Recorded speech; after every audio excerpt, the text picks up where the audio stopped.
ಕೊನೆಗೂ ಹೈಕಮಾಂಡ್ ಅಂಗಳಕ್ಕೆ ತಲುಪಿತು ದಾವಣಗೆರೆ ದಕ್ಷಿಣದ ಟಿಕೆಟ್ ಫೈಟ್. ಅಲ್ಪಸಂಖ್ಯಾತ ಸಮುದಾಯದ ಜನಪ್ರತಿನಿಧಿಗಳಿಂದ ಎಐಸಿಸಿ ಅಧ್ಯಕ್ಷ ಮಲ್ಲಿಕಾರ್ಜುನ ಖರ್ಗೆ ಅವರನ್ನ ಭೇಟಿ ಮಾಡಲಾಗಿದೆ. ಸಚಿವರಾದ ಜಮೀರ್ ಅಹಮದ್ ಖಾನ್ ನೇತೃತ್ವದಲ್ಲಿ ಭೇಟಿಯನ್ನ ನಡೆಸಲಾಗಿದೆ. ಸದಾಶಿವನಗರದಲ್ಲಿರುವಂತಹ ಖರ್ಗೆ ನಿವಾಸದಲ್ಲಿ ಭೇಟಿಯನ್ನ ಮಾಡಿದ್ದಾರೆ.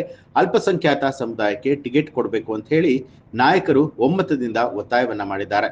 ಈ ವೇಳೆ ಸಿಎಂ ರಾಜಕೀಯ ಕಾರ್ಯದರ್ಶಿ ನಸೀರ್ ಅಹಮದ್, ಶಾಸಕರಾದ ರಿಜ್ವಾನ್ ಅರ್ಷದ್, ತನ್ವೀರ್ ಸೇಠ್ ಕೂಡ ಉಪಸ್ಥಿತರಾಗಿದ್ದರು. ಇನ್ನು ರಾಜ್ಯ ರಾಜಕಾರಣದಲ್ಲಿ ಈ ಒಂದು ದಾವಣಗೆರೆಯ ದಕ್ಷಿಣದ ಟಿಕೆಟ್ ಫೈಟ್ ಯಾವ ಹಂತಕ್ಕೆ ತಲುಪುತ್ತೆ ಅನ್ನೋದನ್ನ ಕಾದು ನೋಡಬೇಕು. ಕೊನೆಗೂ ಹೈಕಮಾಂಡ್ ಅಂಗಳಕ್ಕೆ ತಲುಪಿತು ದಾವಣಗೆರೆ ದಕ್ಷಿಣದ ಟಿಕೆಟ್ ಫೈಟ್.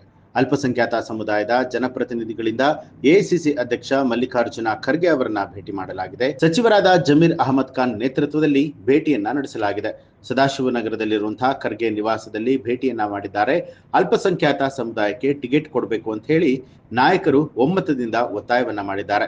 ಈ ವೇಳೆ ಸಿಎಂ ರಾಜಕೀಯ ಕಾರ್ಯದರ್ಶಿ ನಸೀರ್ ಅಹಮದ್, ಶಾಸಕರಾದ ರಿಜ್ವಾನ್ ಅರ್ಷದ್, ತನ್ವೀರ್ ಸೇಠ್ ಕೂಡ ಉಪಸ್ಥಿತರಾಗಿದ್ದರು. ಇನ್ನು ರಾಜ್ಯ ರಾಜಕಾರಣದಲ್ಲಿ ಈ ಒಂದು ದಾವಣಗೆರೆಯ ದಕ್ಷಿಣದ ಟಿಕೆಟ್ ಫೈಟ್ ಯಾವ ಹಂತಕ್ಕೆ ತಲುಪುತ್ತೆ ಅನ್ನೋದನ್ನ ಕಾದು ನೋಡಬೇಕು. ಕೊನೆಗೂ ಹೈಕಮಾಂಡ್ ಅಂಗಳಕ್ಕೆ ತಲುಪಿತು ದಾವಣಗೆರೆ ದಕ್ಷಿಣದ ಟಿಕೆಟ್ ಫೈಟ್.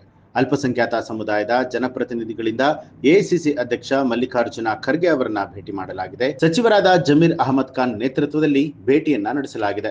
ಸದಾಶಿವನಗರದಲ್ಲಿರುವಂತಹ ಖರ್ಗೆ ನಿವಾಸದಲ್ಲಿ ಭೇಟಿಯನ್ನ ಮಾಡಿದ್ದಾರೆ. ಅಲ್ಪಸಂಖ್ಯಾತ ಸಮುದಾಯಕ್ಕೆ ಟಿಕೆಟ್ ಕೊಡಬೇಕು ಅಂತ ಹೇಳಿ ನಾಯಕರು ಒಮ್ಮತದಿಂದ ಒತ್ತಾಯವನ್ನ ಮಾಡಿದ್ದಾರೆ. ಈ ವೇಳೆ ಸಿಎಂ ರಾಜಕೀಯ ಕಾರ್ಯದರ್ಶಿ ನಸೀರ್ ಅಹಮದ್, ಶಾಸಕರಾದ ರಿಜ್ವಾನ್ ಅರ್ಷದ್, ತನ್ವೀರ್ ಸೇಠ್ ಕೂಡ ಉಪಸ್ಥಿತರಾಗಿದ್ದರು. ಇನ್ನು ರಾಜ್ಯ ರಾಜಕಾರಣದಲ್ಲಿ ಈ ಒಂದು ದಾವಣಗೆರೆಯ ದಕ್ಷಿಣದ ಟಿಕೆಟ್ ಫೈಟ್ ಯಾವ ಹಂತಕ್ಕೆ ತಲುಪುತ್ತೆ ಅನ್ನೋದನ್ನ ಕಾದು ನೋಡಬೇಕು. ನಿಮ್ಗೆ ಈ ಬಗ್ಗೆ ಏನನ್ಸುತ್ತೆ ಅನ್ನೋದನ್ನ ಕಮೆಂಟ್ ಮಾಡಿ ತಿಳಿಸಿ. ಹಾಗೆ ನೀವಿನ್ನೂ ಕೂಡ ನಮ್ಮ ಚಾನಲ್ ಅನ್ನ ಸಬ್ಸ್ಕ್ರೈಬ್ ಮಾಡಿಲ್ಲ ಅನ್ನುವಂಥದ್ದಾದ್ರೆ ಈಗಲೇ ಸಬ್ಸ್ಕ್ರೈಬ್ ಮಾಡಿ, ಬೆಲ್ ಐಕಾನ್ ಒತ್ತಿ.